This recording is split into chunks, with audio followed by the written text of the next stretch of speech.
Bonjour à tous, bienvenue dans la jungle botanique comestible.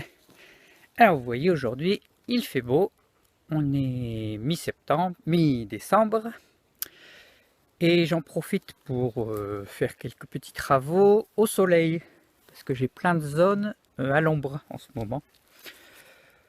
Enfin à l'ombre tout le temps quoi. Et comme il fait pas chaud, et bien là on aime bien travailler au soleil. Donc là on va aller voir comment tailler un églantier. C'est parti. Alors, l'églantier, c'est ce qu'on peut appeler le rosier sauvage, qui fait les petits fruits appelés gratte-cul ou sironodon, que l'on peut consommer, ou qu'on fait des confitures ou de la liqueur, plein de choses. Voilà. Au passage, je vous montre le petit truc bizarre là. Je sais pas si on voit bien. En fait, c'est un petit animal qui est venu dans le fruit, je crois, ou la fleur, je ne sais plus trop. Et ça a fait une réaction de la plante qui a transformé ça en ce petit truc bizarroïde. Ça fait comme un petit nid d'oiseau à l'envers. Voilà. Donc c'est sans gravité et oui, c'est marrant. Donc on peut le garder. Alors, donc je vais vous expliquer comment on taille donc ces petites choses-là, ce qui peut aussi s'appliquer aux rosiers grimpants ou un peu toutes les plantes du même style. Voilà. Alors, donc c'est des plantes qui peuvent être grandes, ça peut faire plusieurs mètres de haut, mais ça fait pas un tronc super solide au départ. Donc ça va avoir tendance à aller sur le côté, vous voyez. Et ça peut même, s'il y a beaucoup de vent, aller carrément se coucher par terre, et voilà. Donc si vous voulez pouvoir passer à côté, il va falloir l'entretenir un peu. Alors je vous rappelle que comme les rosiers, ça a des épines. Donc si vous avez un broyeur, je vous recommande de l'utiliser parce que du coup ça va faciliter le traitement des déchets. Parce que sinon il faut couper en petits bouts. Et comme il y a des épines, bon, c'est pas très marrant. Voilà. Alors, première étape, comme pour toutes les plantes, on va retirer tout ce qui est mort. Alors, ce qui est mort, c'est assez facile à voir parce que c'est ce qui va être marron. Donc, vous voyez ici, ça c'est vivant, ça c'est vivant, ça c'est mort, ça c'est mort, tout ça c'est mort. Vous voyez. Donc, si c'est mort, ça sert à rien de le garder. Donc, première étape, on coupe tout ce qui est mort. Alors, quand on coupe tout ce qui est mort, il ne faut pas se contenter de couper juste l'un, comme ça. On va vraiment aller le plus bas possible pour couper, voilà, ce qui est mort. Il ne doit plus y avoir aucune branche qui dépasse. Donc on retire. En plus, c'est bon, pas esthétique, c'est un peu dangereux. Donc voilà, on veut plus aucune branche là. Alors attention, méfiez-vous quand même quand je parle de ce qui est vivant et ce qui est mort. Par exemple, là il y a une branche qui est un peu marron, mais on voit quand même des petites traces vertes. Et en fait, vous pouvez aller un peu plus loin et vous voyez que c'est vivant. Voilà. Donc vérifiez un petit coup d'œil. Hop, ça c'est bien mort. Donc c'est bon. Alors l'étape numéro 1 est effectuée. Donc nous avons coupé toutes les parties mortes à ras, tout coupé en petits bouts et je les laisse au pied. Alors au passage, j'ai évité de mélanger ce qui pique et ce qui pique pas dans un tas, parce que sinon après vous allez l'oublier, vous pourriez trifouiller et vous piquer. Tandis que là au moins comme c'est au pied d'un truc qui pique, et ben on saura que ça pique. Donc là il y a une petite branche que j'ai oubliée. Donc voilà. Alors moi je travaille pas avec des gants parce qu'en fait les gants ils vont s'accrocher en général aux épines et ça va être embêtant. En plus des fois ça traverse les gants et on se pique quand même. Donc finalement je préfère ne pas avoir de gants et faire attention. Alors donc là on a la base de notre truc. Alors ce qu'on va faire, c'est qu'on va retirer un peu toutes les branches, enfin pas toutes les branches, mais les extrémités des branches qui auront tendance à un peu trop courber la plante. Et vous allez les laisser, par exemple, à un endroit où il y a une belle repousse. Donc, par exemple, là, on va couper. Tiens. Comme ça va rééquilibrer la plante, en fait. Alors après, tout dépend du style que vous voulez, hein. Si vous voulez qu'elle aille plus d'un côté, vous laissez des branches d'un côté et vous coupez l'autre côté. Alors là, on a une petite branche qui a fructifié, qui a fait des fruits. Donc dans tous les cas, vous coupez toute l'extrémité jusqu'à une petite branche nouvelle. Donc par exemple, celle-ci, là, on va la couper là. Hop. Donc voilà, on s'amuse à faire ça. Hop.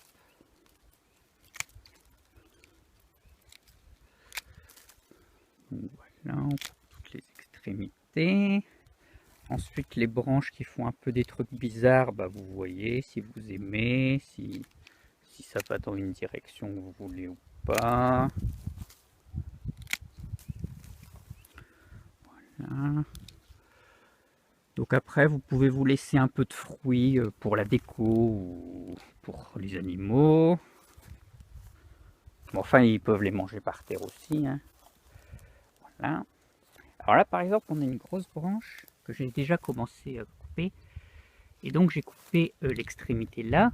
Et ensuite, je vais garder ici toutes les extrémités qui vont revenir un peu de ce côté-là. On va couper un peu la fin. Voilà. Comme ça va rééquilibrer en fait. Au passage, attention de ne pas s'accrocher. Alors là, vous voyez qu'il y a une grosse branche. Mais c'est une branche qui a qu'un an. Qui a poussé l'année dernière en une fois. Vous voyez, elle est pas ramifiée. Et l'extrémité, elle est un peu noire, pas terrible, quoi. Donc moi, en général, ça, je les coupe assez sévèrement pour que ça se rebifurque plus, plus bas, en fait. Mais enfin, si vous voulez que ça grimpe à 3 mètres, et ben, vous gardez cette branche-là. Voilà. Quand on taille, ça dépend toujours de ce qu'on veut comme résultat. C'est jamais des règles très très fixes, à part couper le bois mort, où on n'y échappe pas, mais le reste c'est toujours suivant ce qu'on fait. Donc là, par exemple, il y a une autre grosse branche, celle-ci. Et donc voilà, bon, on va la couper ici, on va dire. Hop. Voilà. Puis celle-ci, bon, celle-ci elle me plaît pas trop parce qu'elle est un peu loin du tronc. Enfin du tronc de la base quoi, des autres. Et elle est toute fine. Donc on va couper. Hop. Ah, je coupais autre chose.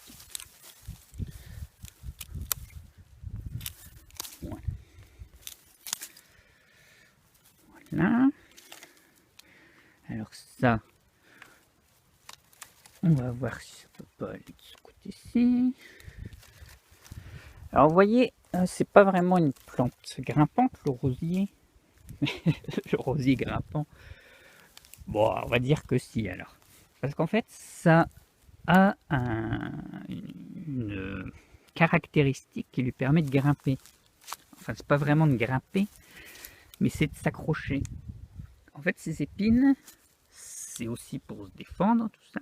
Mais ça lui permet aussi de quand elle va dans un endroit, hop, ça va se coincer après, elle peut plus redescendre. Vous voyez?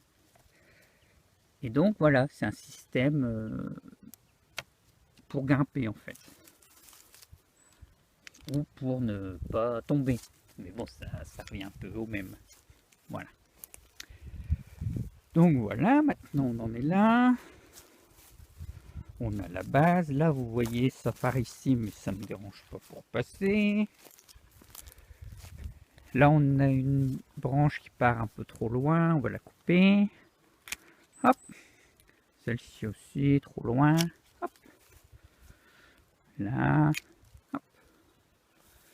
Après, ce qui est en haut, voilà. Là, on a une branche très très vigoureuse. Mais alors là, elle est déjà à 2 mètres.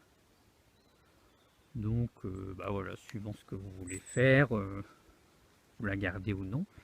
Sachant que plus vous taillez sévèrement en haut, et plus ça repartira vigoureusement en bas. Et inversement, moins vous taillerez le haut, et plus ça poussera en haut, moins ça poussera en bas. Donc ça, c'est à bien comprendre, à bien assimiler, parce que c'est vraiment un peu la base du truc. Donc si vous voulez favoriser un endroit, et ben vous coupez plus de l'autre côté. Voilà. Hop. Bon. Voilà, donc là on peut dire c'est... Donc là c'est, je rappelle, c'est dans une zone où je vais pas souvent. Et moi le but c'est de faire de la matière, de faire des plantes. C'est pas... Donc si ça fait une petite boule et que ça part dans tous les sens, là c'est pas trop grave. Donc pour l'instant on taille comme ça. Alors évitez aussi de tailler trop sévèrement en une fois en fait. Vous pouvez le faire, mais la plante elle aime quand même pas trop en général. Ou alors elle va vraiment réagir violemment. Et c'est pas forcément toujours une bonne chose. Donc moi je vous recommande, quand vous avez la possibilité, de tailler en plusieurs fois en fait. Et puis ça vous permet aussi de revenir avec en étant sorti du contexte et sous un autre angle, et ça vous donne d'autres idées. Voilà. Bon, en tout cas, tailler une plante, je le répète, c'est quelque chose de personnel, où il n'y a pas que des règles fixes, et c'est pas quelque chose de figé, puisque la plante continue à grandir tout le temps. Donc c'est quelque chose qu'on fait tout au long de l'année et qu'on suit. Voilà. Alors au passage, je vais vous montrer l'églantier des poules. Donc là c'est le chemin, voilà. Là c'est le poulailler, là c'est le bunker, là c'est la rallonge pour le jour. Et là on a un églantier. Et alors lui, je l'ai taillé, je le taille, continue. Et je vais le palisser en fait, c'est-à-dire le mettre contre le grillage. Donc pour que justement il pousse plutôt ici, qu'il fasse de l'ombre aux poules et qu'il me gêne pas. Voilà. Mais je ferai une autre vidéo concernant le palissage. Et donc là, et ben, par exemple, ces branches-ci qui vont de l'autre côté, et ben on les coupera, ou alors on les mettra là-bas. Voilà. Bon ben j'espère que cette vidéo vous aura donné les bases pour les rosiers grimpants ou églantiers. À bientôt dans la jungle.